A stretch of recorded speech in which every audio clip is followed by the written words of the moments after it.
성경은 인생을 세 가지의 유형의 사람들이 있다라고 얘기를 합니다. 근데 이 세 가지의 유형을 보면 하나는 나로 사는 사람이 있고, 사탄으로 사는 사람이 있고, 그리고 하나님으로 사는 사람이 있습니다. 이는 또한 어떤 것이냐면 내가 주인이 되어서 살아가는 사람이 있고, 사탄이 주인이 되어서 살아가는 사람이 있고, 하나님이 주인이 되어서 살아가는 사람이 있다는 거예요. 근데 그 결과가 너무나 큰 차이가 있다고 얘기를 해요. 오늘 본문이 그것을 이야기하고 있습니다. 여러분, 돈을 사랑합니까? 돈을 정말로 사랑합니까? 예, 성경은 사랑해서는 안 된다라고 얘기해요. 돈은 필요한 거라는 거예요. 그래서 성경은 이 돈을 우리 사람들이 지배하는 그 주인의식, 그것이 나이냐 사탄이냐 하나님이냐라고 했을 때 우리에게 필요로 하는, 삶에서 정말 필요로 하는 그 돈이 내게 어떤 작용을 하느냐에 따라서 결정이 되어진다라고 이야기하고 있어요. 그래서 돈이 나를 지배하느냐, 내가 돈을 지배하느냐, 내가 돈에 끌려가느냐, 돈이 나에게 끌려당하느냐, 그리고 내가 돈을 쫓아다니느냐, 아니면 나는 가만히 있는데 돈이 나를 쫓아오느냐, 이런 인생이 너무나 차이가 난다는 거예요. 그래서 성경은 잠언서 이 11장 24절에 이렇게 얘기를 해요. 너희들이 과도히 아껴도 또 아끼고 또 아끼고 또 아껴도 가난하게 될 것이고, 그리고 너희들이 흩어 구제하여도 더욱 부하게 되느니라, 이렇게 얘기해요. 그러니까 우리의 이 부귀영화가 내가 어떻게 이 돈을 부여잡아서 부자가 되는 게 아니라, 하나님의 말씀은 이 돈은 내 것이 될 수 있고, 그리고 또 그것이 나중에 이 내 것이 사라지는 것이 아니라 내게 거두어 줄 수 있는 이런 뜻 능력도 될 수도 있고, 그리고 그것이 나에게 악이 될 수도 있다는 거예요. 그래서 디모데후서 6장 10절은 명확하게 뭐라고 얘기하냐면 이 돈은 일만 악의 뿌리다, 이렇게 얘기해요. 모든 악의 뿌리래요, 이 돈이. 다시 말해서 돈은 가지고 있으면 내 것으로 쓰고 작용하지 않으면, 가지고 있으면 그것은 악이 된다는 거예요. 만나의 법칙과 같은 거예요. 만나도 역시 마찬가지. 하나님은 들판에 이스라엘 백성들이 광야에서 살 수 있도록 먹을 것을 줍니다. 물질을 줍니다. 마치 돈을 주듯이, 돈은 지금은 우리가 화폐로 되어 있지만 그때의 이 돈 작용은 이 만나였어요. 물건이었어요. 물질이었어요. 그런데 그 물질을 거두되 뭐라고 얘기하면 하루에 한 끼 먹을 것만, 하루에 하루치만 먹을 것만 거둬라. 그리고 제6일 날에는 너희들이 제7일 날 안식일을 해야 되니까 6일 날에는 이틀치를 거두어 드려라. 그리고 그 이상 거둬들이면 그 남으면 그거 다 벌레가 돼. 그러니까 그거 갖고 있어야 아무 의미 없어. 그러니까 너희가 먹을 것만 가더라. 이게 만나의 법칙이었어요. 우리의 인생도 역시 마찬가지였어요. 그래서 이 돈이라는 것을 한번 찾아보니까, 돈이라는 것은 뭐냐면 우리나라 말로 돌고 돈다, 이 소리예요. 그러니까 돈이라는 것은 지나가는 일들이라는 거예요. 근데 내게 지나갈 때 붙잡으면 되는 거예요. 근데 그 붙잡는 거를 사랑하지 말라는 거예요. 그 붙잡고 내게 누리고, 그 다음에 이 누리고 내가 쓸 때는 내 것이고, 그리고 또 남을 위해서, 하나님을 위해서 쓸 때는 이것이 뿌리는 거라고 얘기해요. 그러니까 나를 위해서 쓴 거는 그냥 쓴 거로 끝나요. 사라질 것들이에요. 더 이상 내 것은 아니야. 쓰고 끝나요. 근데 하나님을 위해서, 남을 위해서 쓰는 것은 뿌리는 거래요, 성경에. 그러니까 뿌린다라는 것은 그건 뭐냐면 나중에 걷어들일 날이 온다는 거예요. 이게 물질이래요. 저는 여러분들 오늘 말씀을 잘 듣고 여러분들의 인생 속에 내가 나로 살아가는, 내 주인으로 살아가야 될 것이냐, 아니면 내가 사탄에 끌려가서 살아야 될 것인가, 아니면 하나님의 이 주인으로, 하나님으로 살아가야 될 것인가, 말씀을 잘 들으시기를 바랍니다. 그래서 계속해서 성경은 이 돈을 뭐라고 얘기하냐면 술을 즐기지 마는 것처럼 돈도 사랑하지 말라는 거예요. 왜 도대체 사랑하지 말라고 얘기했을까? 그리고 또 히브리서 13장 5절 같은 경우는 이렇게 이야기를 해요. 마지막 때 너희들은 이런 지혜를 받으라고 하면서 얘기하기를, 이 돈은 있는 줄로 만족해야 된다. 그러니까 돈은 사랑하는 게 아니라 족하는 거다, 이렇게 얘기하고 있어요.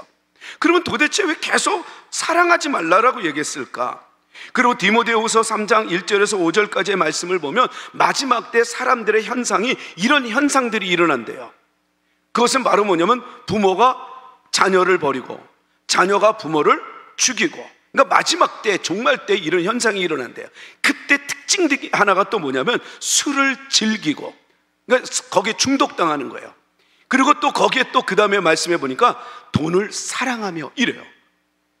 그러니까 결정적으로 죄를 저지르고 죄의 모습을 얘기할 때는 돈을 사랑한다는 이 단어를 많이 써요. 그래서 저는 이 도대체 사랑이 뭐냐, 알고 보니까 사랑을 하면요 빠져드는 걸 얘기해요. 그리고 그것이 마치 전부인 양 그렇게 살아간다는 거예요. 그래서 사랑에는요 여러분 그거밖에 모르게 돼요. 그래서 사람도 사랑을 하면 어떻게 되냐면 무조건 좋아 보이는 거예요. 그 사람만 보면. 그러니까 우리 성도들도 이렇게 보니까 하나님을 사랑하고 또 우리 성도들을 사랑하기 시작하니까 세론들끼리도 그냥 보기만 하면 그렇게 좋은 거예요. 서로만 보면 그런 게 좋아요. 뭐 이게 자고 일어나고 머리가 이렇게 해도 이뻐 보인대요. 뭐 그냥, 그리고 뭐 옛날에는 예쁜 옷 입어도 말도 안 했던 사람이 대충 입어도 와 옷이 그렇게 이쁘다고 얘기하고, 얼굴이 이쁘다 그러고, 얼굴이 막 귀엽다 그러고, 그냥 보기만 해도 그렇게 좋대요. 보기만. 근데 그걸 더 뛰어넘어서 뭐냐면 사랑을 하게 되니까 어느 정도면 보기만 해도 좋을 정도가 아니라 생각만 해도 좋대요. 생각만 해도. 여러분들은 어떻습니까? 이게 사랑이래요. 이게 사랑. 그러니까 사랑은 빠져드는 거예요. 그러니까 이 돈에 빠져들면 이건 안 된다라고 얘기해요. 돈은 쓰는 거고 돈은 필요로 한 건데 그게 전부이냐. 그래서 그 돈을 쟁취하기 위해서 남편을 죽이고 아내를 죽이고 자녀를 팔아먹고 그 다음에 친구를 버리고 이렇게 되는 거예요. 그래서 성경에는 돈은 일만하게 뿌리라. 그러니까 있을 때 족한 줄 알고 그것을 잘 유용하게 쓰는 지혜가 있어야 된다고 얘기해요. 그래서 여러분 돈은 자꾸만 간직하고 사랑하는 게 아니에요. 그래서 자녀들에게 주면 자녀들이 엄청난 복을 누릴 것 같죠. 그게 아니라 자녀들은 우리가 키워야 될 의무가 있는 거예요. 그래서 최선을 다해서 이 자녀가 정말 나보다 더 잘 살고 사회적으로 사람들에게 유익하고 하나님께 영광을 돌릴 수 있도록 다방면으로 우리가 밀어주고 사랑해주고 응원해주는 거예요. 근데 우리 유교는 그렇지 않아요. 조선시대에도 역시 마찬가지예요. 자녀들에게 뭐를 물려주는 게 이게 덕인 줄 알고. 근데 성경은 그렇잖아요. 자라난다면 부모를 떠나 그들이 독립할 수 있고 사회적이고 사람들에게 희망이 될 수 있도록 늘 격려하는 거지 어떤 거를 물려주고, 그 다음에 효라는 것이 유교와 기독교의 차이점이 거기에 있었던 거예요. 유교는 이 한자어를 보면 노인을 자녀가 업고 있는 거예요. 성경은 그거 아니라는 거예요. 일평생 부모를 이게 공경하라는 것은 그게 아니라 존경하라는 건데, 유교는 그게 아니에요. 그 어려워도, 너희들이 아무리 어려워도 이 부모를 업고 다녀야 된다. 그 짐을 져야 된다. 이렇게 얘기를 해요. 근데 성경은요 아니래요. 이젠 각자가 자라나서는 각자가 자기의 길을 걸어가야 된다는 거예요. 그러니까 여러분 말씀 잘 들으세요. 여러분들의 그 지혜와 은혜가 여러분들 오늘 말씀 속에 탁 이제 하나님의 말씀이 기준이 되어서 여러분들 앞으로도 더 잘 살게 되는 그런 이 길을 열어줄 때 돈은 지나가는 거예요. 흘러가는 거예요. 그때 그런 것처럼 여러분들에게 필요로 한 그 은혜와 그리고 또 물질이 여러분들한테 지나갈 때 놓치지 않고 꽉 붙잡을 수 있는, 그래서 그것을 사랑하지 않고 마음껏 누릴 수 있는 지혜로운 여러분들 되시기를 주의 이름으로 축원합니다. 축원합니다. 그러니까 성경은 이렇게 이야기를 하고 있어요. 오늘 이 본문으로 다시 한번 돌아가면 역시 마찬가지예요. 나로 사는 것과 그 다음에 사탄으로 사는 것과 그리고 하나님으로 사는 게 너무 차이가 난다는 거예요. 그러니까 이 지나갈 것을 그냥 영원히 잡을 것처럼 이렇게 살면 그만큼 괴롭다는 거예요. 여러분 지나갈 것들은 지나가게 내비둬야 돼요. 지나갈 것이 마치 또 그거 없으면 죽을 것 같은, 여러분 그게 우상숭배예요. 여러분들이 사랑하는 그게 때로는 하나님 외에 다른 사랑은 다 우상 숭배라는 거예요. 그래서 사랑하지 말라는 거예요. 하늘로도 땅으로도 어떤 우상도 어떤 것도 사랑하지 마. 오직 하나님만 사랑하라는 건 뭐냐면 그것만이 영원하다는 거예요. 나머지는 뭐야? 다 지나갈 것들이라 이거예요. 그래서 지나갈 시간, 지나갈 물질, 지나갈 건강, 지나간 그 시간들, 인생은 그냥 족한 줄 알고 즐겨야 된다는 거예요. 그러니까 여러분들 하루하루 여러분들에게 주신 건강으로 즐기고, 여러분들에게 주신 이 돈으로 즐기고, 여러분들에게 주신 지혜로 즐기고, 여러분들이 주신 그 공동체와 만남을 통해서 즐기는, 행복하게 사는 그런 삶을 하나님이 원한다는 겁니다. 그렇게 살기를 축복합니다. 왜냐하면 오늘 본문도 역시 마찬가지예요. 나로 살았던 다윗은 얼마나 괴로웠던지 1절 2절에 이렇게 그는 토로합니다. 다 같이 한번 보겠습니다. 시작. 여호와여, 어느 때까지 나를 영원히 잊으시나이까? 주의 얼굴을 나에게서 어느 때까지 숨기시겠나이까? 2절. 나의 영혼이 번민하고 종일토록 마음에 근심하기를 어느 때까지 하며 내 원수가 나를 치며 자랑하기를 어느 때까지 하리까? 이렇게 얘기해요. 그러니까 자기가 인생을 이렇게 되돌아보고 뭔가를 문제를 해결해 보려고 애를 쓰면 애를 쓸수록 도대체 내가 언제까지 이렇게 울어야 되는가? 언제까지 내가 정말 이런 고통 속에 있어야만 되는가? 다윗은 정말 자기가 뭔가를 해결해 보려고 애를 썼는데 이제는 지쳐가고 있는 거예요. 더 이상 자기가 어떻게 할 수 없다는 거예요. 여기서 주의 얼굴, 이 얼굴이라는 것은 파네카라는 이 단어인데 이건 뭐냐면 은혜, 사랑, 그리고 하나님의 임재, 이걸 상징해요. 그러니까 하나님의 은혜, 하나님의 사랑, 하나님의 이 임재가 내게서 지금 없다는 거예요. 그건 뭘 얘기하는 거예요? 지금 나 혼자만 있다는 거예요. 너무 괴롭다는 거예요. 자기로 사는 거예요 지금. 그러니까 2절에 나의 영혼이 번민하고, 그러니까 이 우비아 타투라는 이 단어를 쓰는데 이 우비아 타투라는 이 단어는 한마디로 무서워하다, 떨다라는 거예요. 공포 속에 있다는 거예요. 그러니까 결국은 나는 내 인생은 이렇다는 거예요. 왜냐하면 나는 나로 사는 그 사람의 특징은 나의 능력으로 사는 거거든요. 그러니까 이 12년 동안의 혈류증으로 앓던 여인이 자기가 갖고 있던 모든 돈을 다 잃고 나서야 비로소 이제는 하나님을 찾잖아요. 하나님을 만나잖아요. 그럼 우리는 언제까지 나로 살면 어떤 특징이냐면 지칠 때까지 하나님은 안 찾아요. 버틸 때까지는 버텨요. 그렇지만 거기는 불안한 삶이 있죠. 나로 살면 불안합니다. 그러면 나 때문에 주변 사람들까지 불안해요. 나로 살면 현실에 빠져요. 그리고 나로 살면 자꾸만 내 원수가 나를 치며 자랑하기를 어느 때까지 하리까? 라고 하면서 삶이 온통 괴로움뿐이에요. 그러면서 여기서 이 번민하고 라고 이 단어를 쓰는데 이건 뭐냐면 내가 나로 살 때도 불안한데 내 마음에 이런 괴로움을 주는 이가 또 있어요. 그게 바로 뭐냐면 사탄으로 사는 거예요. 사탄의 유혹으로 살면 사람은 번민하게 돼 있어요. 여기서 이 번민하다, 이것은 사무엘상 16장 14절에 사울 왕이 하나님의 이 복을 받을 때는 너무너무 머리가 맑고 좋았는데 이제 하나님을 딱 떠나니까 거기서 뭐라고 하냐면 하나님의 영이 사울에게서 떠나고 하나님께서 부리시는 악령이 그를 번뇌하게 한지라. 다시 말해서 하나님이 딱 떠나니까 머리가 복잡해지는 거예요. 그러니까 불면증이 일어나요. 막 두통이 일어나요.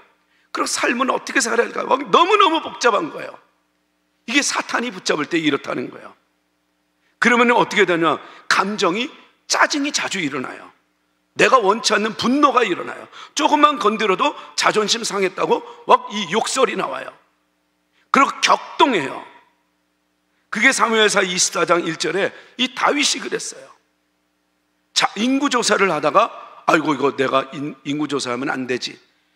그리고 하나님 앞에 회개해요. 왜 인구조사가 회개해요? 인구조사의 특징은 자기 과시예요. 그래서 로마 황제가 이제 자기의 왕권 강화를 위해서 뭐를 했어요? 인구조사를 해요. 자기 과시. 내가 황제다. 너희들의 황제다. 민수기 1장 27절에도 하나님의 그 능력을, 하나님의 사랑을, 하나님을 과시하려고 뭐라고 얘기하냐면 내가 너희의 하나님이야. 내가 너희의 왕이고 너희 앞으로 어떤 일이 있어도 내가 책임질 거야. 그리고 책임질 모든 것들도 다 내가 했단 말이야. 이걸 보여주기 위해서 뭐를 해요? 인구조사하라고 그래요. 그러니까 이 다윗도 이 사무엘상 24장 정도로 딱 가면요, 어느 정도로 이제 위치에 오르냐면 그는 사무엘 하죠. 상이 아니라 사무엘 24장. 이제는 왕 중의 왕이 돼버려요. 모든 백성들이 존경하고 근동 지방의 중동 그 지방의 모든 나라들이 존경하는 왕이 돼요. 근데 그는 그때마다 뭐라고 얘기하냐면 하나님의 은혜였습니다. 나는 목동이야. 나는 사실은 아무것도 아니야. 나는 내가 이렇게 된 거 다 하나님이 나를 이렇게 세우셨어요. 진짜 왕은 내가 아니라 하나님이야. 늘 그렇게 해왔는데 갑자기 사무엘하 24장에 인구조사를 하고 싶은 거야. 내가 왕으로서 사람들한테 더 거들먹거리고 과시하고 싶었던 거예요. 근데 그게 이제 10절로 넘어오면서 1절에 과시했던 그 마음이 이제는 24장 10절에 회개가 돼요. 내가 잘못했습니다. 여러분, 이게 나로 인하면 나를 과시하고 싶어하고 나를 드러내고 싶었는데 불안해요. 거기에 또 사탄이 역사해요. 짜증나요. 그러면 이 특징이 뭐냐? 남을 이해할 수 없어요. 남을 이해하기가 어려워요. 자기 의에 가득 차버려요. 내 성격은 이래, 나는 원래 이래, 나는 이런 인생을 살았어, 나는 이런 사람을 좋아. 그래서 언제나 자기가 경험해왔던, 자기가 생각했던 그 의에 빠져버려요. 그래갖고 그 틀이 벗어나면 너는 못됐어, 너는 나빠, 이런 자기 틀을 벗어나면 그렇다는 거예요. 우리 공동체는 다양성을 우리는 인정해야 돼요. 가족의 공동체, 그리고 또 우리 사회 공동체, 교회 공동체, 공동체는 다양해야 돼요. 세상은 색깔이 천연색이어야 멋있어요. 아름다워요. 그러니까 그 다양성을 인정하지 않고 내 틀에만 있으면 이게 결국은 자기가 주인이고 자기의 인생, 나로 사는 인생이고 불안한 인생이 되고 또 불평, 불만, 이 삼불의 인생. 그래서 불평, 불만, 불안한 인생이 될 수 있다는 거예요. 이렇게 살지 말라는 거예요. 다윗이 자기가 그렇게 살아봐도 결국은 해결할 길이 없다는 거예요. 점점점 더 괴로웠다는 거예요. 그런데 그는 이 5절 6절에 갑자기 완전히 반전의 모습을 보여요. 우리 한번 5절 6절 한번 보겠습니다. 시작. 나는 오직 주의 사랑을 의지하여 싸우니 나의 마음은 주의 구원을 기뻐하리이다. 내가 여호와를 찬송하리니 이는 주께서 내게 은덕을 베푸심이로다. 그 1절 2절은 도대체 하나님 어디 계세요? 이랬다가 갑자기 이제 5절 6절에 하나님의 은혜를 찬양하고 하나님의 은혜로 내가 기쁘다고 아주 신앙의 모습을 보입니다. 이게 어떻게 가능해요? 이게 조울증입니까? 어떻게 이렇게 슬퍼하다가 갑자기 또 좋아하고 좋아하다가 갑자기 우는 이런 인생이 도대체 뭘까? 조울증이 아니었어요. 그 비결이 바로 3절 4절이었어요. 3절 4절에 그는 나로 사는 거면 결국은 계속 이렇게 불안하지만 하나님으로 사니까 내 인생 왜 이렇게 편안한지 기쁨이 넘치는 인생이 돼요. 근데 그러기 전에 그는 어떤 행동을 취하냐면 기도라는 이 삶을 성취해 나갑니다. 그래, 내가 과거에 어려울 때 하나님께 기도했더니 하나님 나를 이렇게 도와주셨지 하고 다시 한번 그 신앙을 회복할 때 기도로 회복해 나갑니다. 우리 3절 4절을 한번 읽겠습니다. 시작. 여호와 내 하나님이여 나를 생각하사 응답하시고 나의 눈을 밝히소서. 두렵건대 내가 사망의 잠을 잘까 하오며 두렵건대 나의 원수를 이르기를 내가 그를 이겼다 할까 하오며 내가 흔들릴 때 나의 대적들이 기뻐할까 하나이다. 내 삶이 지금 너무너무 힘듭니다. 그러니 여호와 내 하나님이여 나에게 응답하옵소서. 나로 살면 불안하지만 기도로 살면 길이 열려요. 그래서 그는 얘기를 하기를 이제 하나님이여 이렇게 얘기하지 않고 여호와 내 하나님이여. 저는 이 하나님이라는 이 엘로힘, 전능함, 그리고 천지창조를 하신 그 능력, 그리고 지혜, 이런 하나님이 목회자의 하나님이 아니라 여러분들의 하나님, 우리 모두의 하나님이 되기를 축복합니다. 구경하는 하나님이 아니라 근데 그 능력의 하나님이 내 하나님이 되기를 구하는데 뭐라고 하냐면 그 하나님의 또 다른 이름, 신명을 여호와라고 이 다윗은 이야기해요.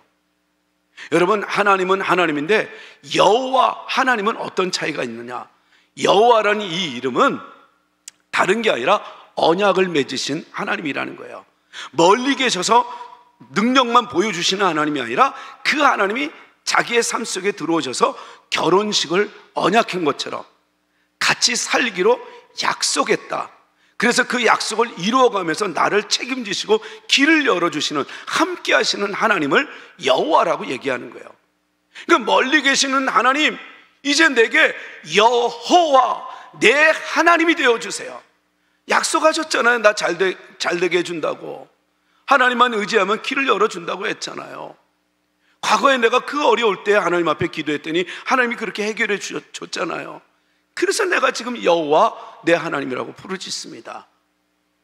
사랑하는 성도 여러분, 이번 한 주간 하나님은 하나님인데 여러분들의 삶에 개입하시고 여러분들의 삶에 함께 하시고 동행하면서 여러분들의 일거수일투족 언행심사를 다 보고 계시는 그 하나님, 여호와 하나님과 동행하시기를 축원합니다.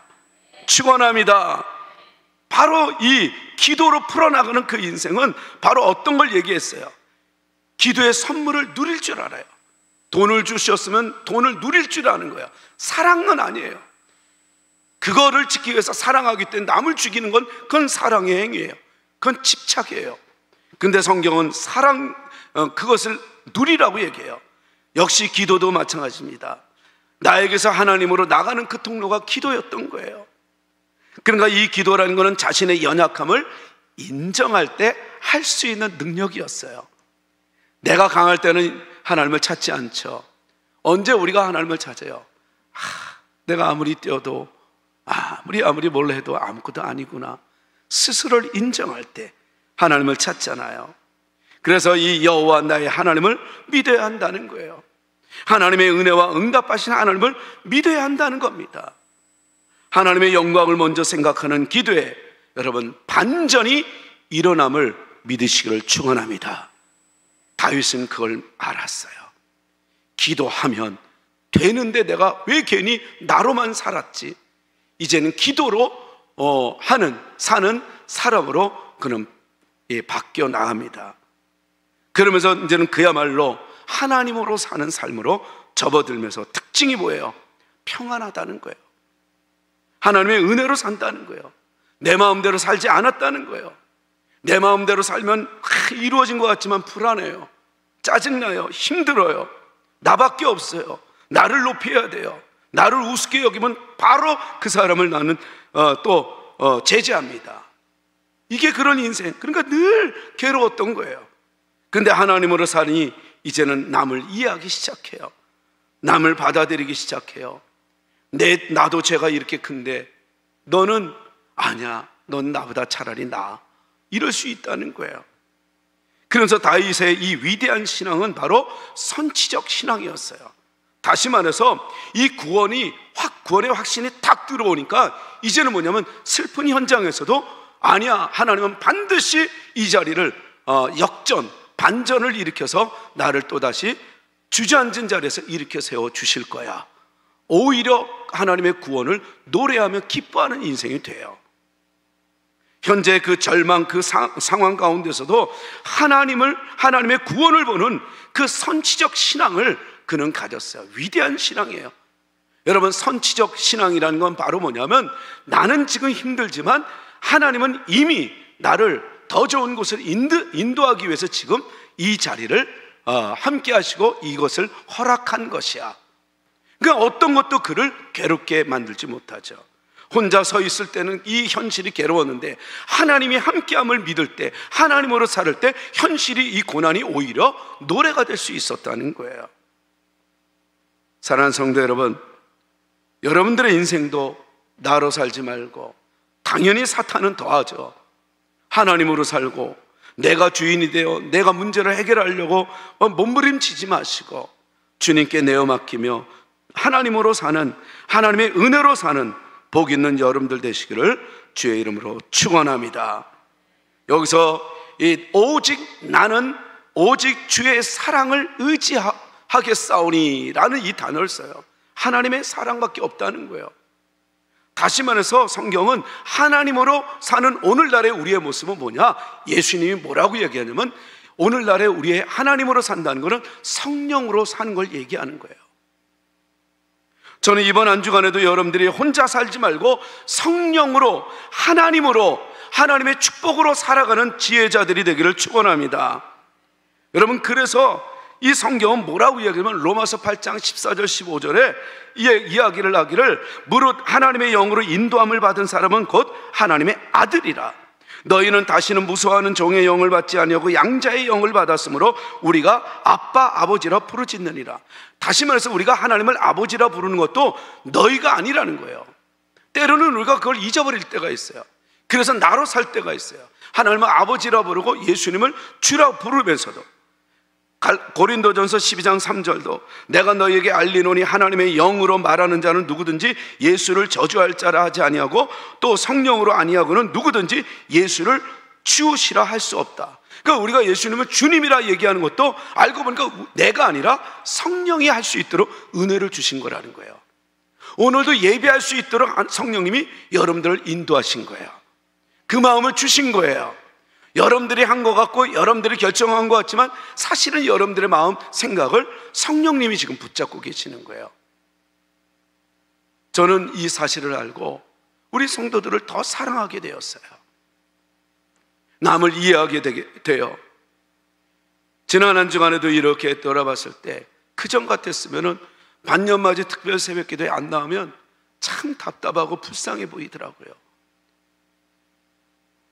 그리고 내가 우리 자녀들을 키울 때 말을 안 되면 너 잘 되라고 하는 거지 하고 얼마나 화를 내고 그 다음에 때로는 체벌도 하고 그랬어요. 근데 어느 날 하나님의 사랑이 싹 들어오면서 저한테 그러는 거예요. 그런 너는 그때 어땠니? 그 마음을 딱 주는 거예요. 너도 그랬잖아. 그러니까 그게 싹 들어오니까 우리 아이들이 나보다 낫더라고요. 내가 그때는 이 아이들보다 사실 형편없었어요. 그리고 우리 성도들이 말 안 듣는 것처럼 보이지만 실질적으로 오히려 측은지심, 내가 더 기도해 줘야 되겠구나. 왜? 너도 그랬잖아. 그러니까 할 말이 없어요. 우리 성도들을 이렇게 보면 막 이렇게 오히려 더 불쌍하고, 그런 내가 그때보다 더 잘난 척하고 교만하고 내 마음대로 나로 살아가면서 후회하는 인생을 반복하면서 살았는데 내가 더 했더라고요. 여러분, 성령이 들어오면 우리는 어떤 누구도 정죄의 대상이 아니에요. 어떤 누구도 우리는 뭐라고 얘기할 게 아니에요. 오히려 불쌍하게 보일 수 있는 눈이 있어야 돼요. 왜냐하면 몰라서 그래요. 너도 그랬잖아. 그 한마디가 내가 무너지더라고요.